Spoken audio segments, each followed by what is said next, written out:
Welcome everybody, it's Ishi once again, and today we've got a new Fate Domination how to play.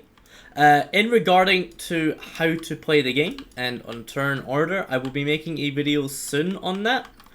Basically I'll be waiting to get an actual game going and explaining how turn order works, how turns go, how power calculation works, and basically some nooks and crannies there. So today we are going to be doing a caster again, and Wolfgang Amadeus Mozart. That is personally one of my favorite casters to actually play.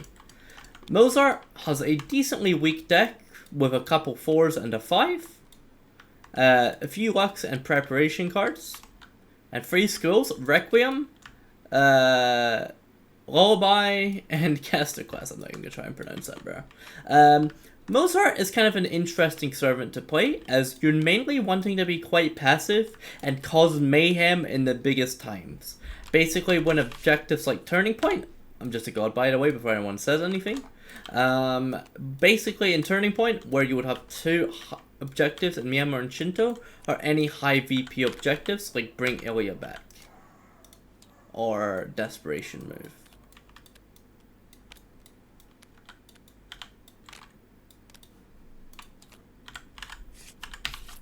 Basically, this is what Requiem does. The way Requiem works is losers of the fight, including yourself, would lose VP equal to the combined objectives of the fight you lost in. So if you had 3 people fighting in Miyama, Fiore just wins that most of the time anyway, but Tosaka, Rin, and Ronnie, well, let's say you are... Oh, please, no, I don't want to have a fucking... You're Ophelia. Let's say you're Ophelia in the Magic Workshop with your caster class up, and you've got people in Miyama fighting here.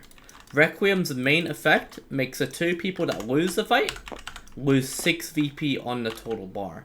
So for example, if Ronnie is on 7 VP, she would go all the way down to 1. Fiore, that won the fight, would have no demerits. And Rin, that's for example, let's say Rin's having a tough game on 4 VP, she would go back down to 0. Players that are outside of the fights and do not fight would not lose or gain anything from Requiem, but it mainly inflates the VP board a lot, as you'll have people a lot further ahead in the game, as people are a lot further behind, for example. Meaning it's harder for the people to catch up if they lose in Requiem fights, as normally if you lose, you just normally lose the fight. Requiem punishes people for giving more VP for losing, for example, and hard counter stuff like Angramayu.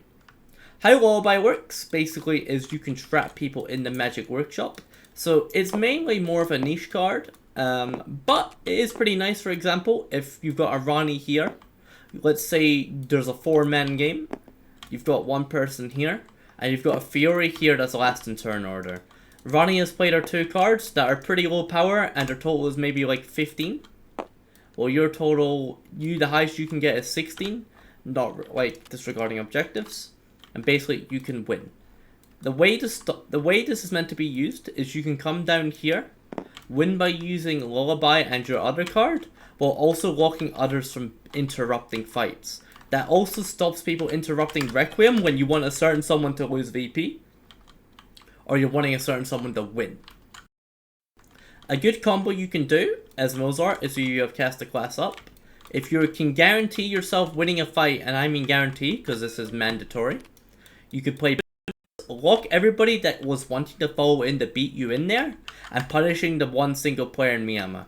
You can just play this usually as well if you want to stop high target other players that are higher on the VP board from gaining more, and maybe letting others gain it instead. That isn't as much as a threat to yourself. The way you really want to play Mozart is kind of a weird passive way, but he's definitely not bad by any means. The number I always recommend for casters is setting up caster classes. Using command seals early or using a command early is always worth it to gain your passive VP and mana value from the card, and that normally helps you live through climax, as normally caster classes normally gets you into climax most games, or caster class of winning 1 fight normally guarantees you into climax in almost every single game if you set this up early. The way you want to use Lullaby is basically lock people outside of the Magic Workshop, lock people inside the Magic Workshop, forcing them to basically a turn where you can punish other players and beat other players, or possibly win Requiem fights where you can make people lose VP, or you're gaining VP, making a bigger lead to you because your downturns aren't that bad for yourself, as you have caster class where you can passively gain VP and mana to use Requiem again. Big thing that people misunderstand is you don't need to win a fight with Requiem. You just don't need to fight. I've done this plenty of times where I've ran all the way to Recon, command mana, and used Requiem to basically everyone have a fucking shitstorm. If you're less than turn order and you have Requiem, you get to choose who loses VP. If you can win a fight by playing Requiem, you basically can guarantee yourself a massive VP lead, while everybody that fucking lost has a massive VP loss.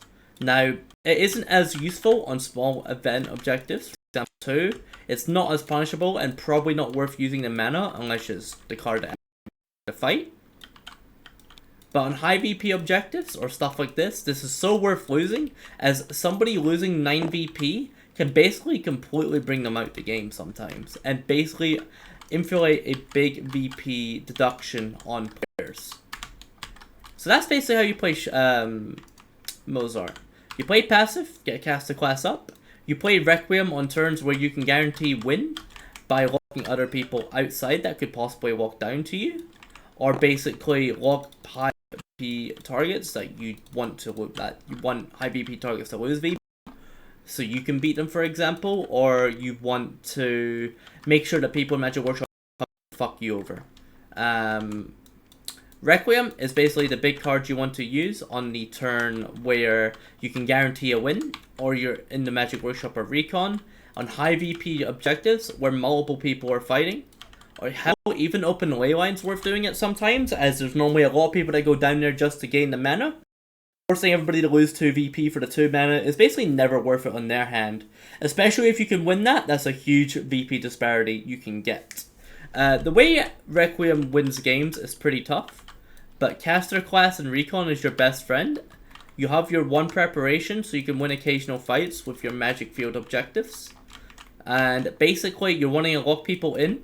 If you're alone in Shinto and people are fighting Miyama, you can lock everyone in the Magic Workshop, basically meaning people would have to surveil or command seal to come down and kill you. That sometimes people will do, but stopping like 1 to 4 players from playing that round is huge value from this card. And basically, when everyone's fighting, you want to despair the VP gap. You can have a massive VP lead, or you can stop snowballers by losing 1 fight can basically take them out of the game or bring the game back to a stance where anybody can win. Requiem isn't the best early game, but early game anyway, you'll normally be wanting to set up your class, and then basically going workshop and basically occasionally finding some magic field objectives with your multiple magic cards. Requiem is Mozart is definitely a passive servant, and you don't really fight with him.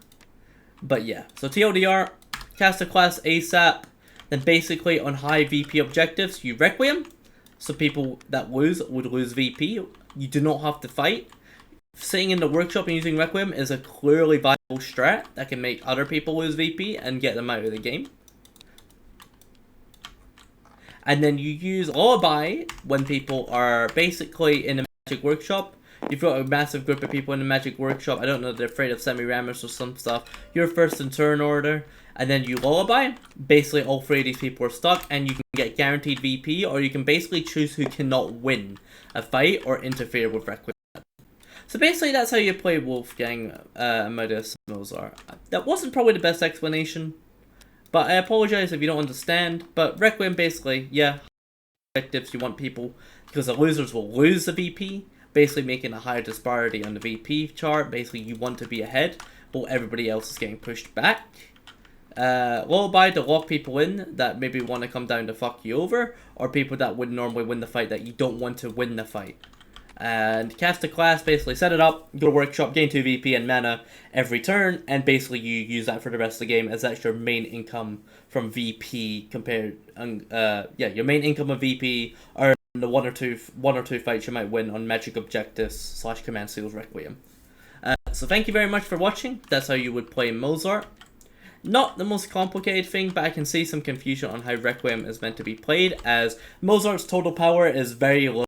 Much the highest him having, it would be 14 power, not including terrain advantage. That would be his magic 5 caster class and Requiem. That is 7 mana for 14, that is very low. but usually you want to fight on objectives that are in favor to you to win fights, as he is very good on magic objectives, so having a permanent magic or double terrain with his prep.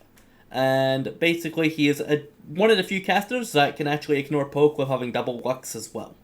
So thank you very much for watching. That's how to play Mozart, and I hope you enjoyed the video. And sorry if it was a bad explanation, but thanks for watching.